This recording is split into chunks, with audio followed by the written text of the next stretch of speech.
Now, one of the smallest stands that we have been to actually is the busiest, which is fantastic. And joining me is Tracy from Hanson Plywood. Hello, Tracy, how are you?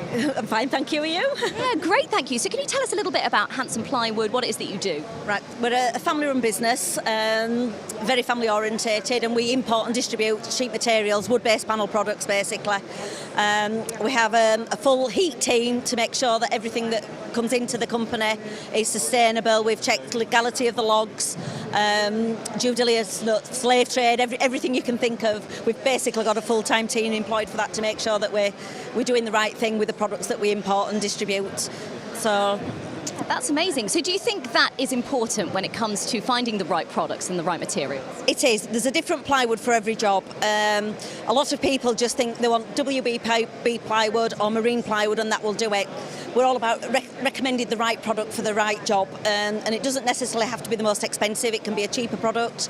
WBP has not existed for about 20 years, so it gives contractors the right to put any old rubbish down instead of something that will actually is fit for purpose. We have a lady called Jackie Hughes. She does our CPDs, and she's all about getting the right product specified for the job.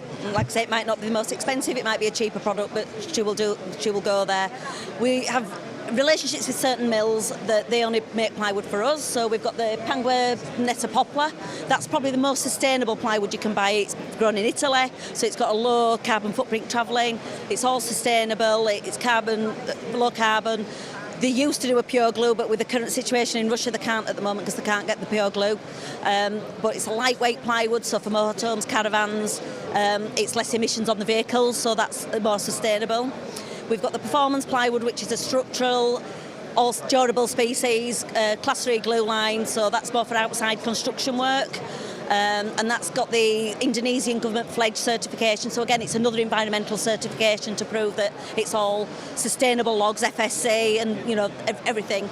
The mills tend to do it where they give their staff saplings and to grow, and then when they've grown big enough, they buy the logs back off them, so it's giving the family another income besides working at the mill, and that's what the women and the children tend to do. So it's all about the family and the growth, and so it is quite a sustainable way of doing it as well, and it's ensuring the forest keeps growing.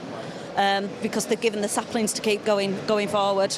I mean, that is absolutely incredible. And I mean, one of the themes this year, well, the theme this year, is all about cultural change. Yes. And I think, well, I mean, you've explained it all, but why do you think it is important that the industry, the construction industry, does move towards this sustainable future? Well, we've all got a moral obligation to make sure the planet's here for our children, grandchildren, and using more sustainable products, like wood-based products rather than synthetics.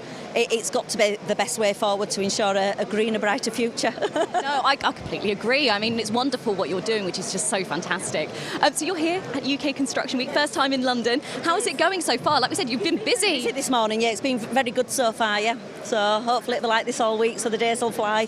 Yeah, absolutely. So where can people find you? Where are you in the exhibition? F55. So yeah, come and see us, say hello. F55 right now. Brilliant. Thank you so much. See you later. Bye.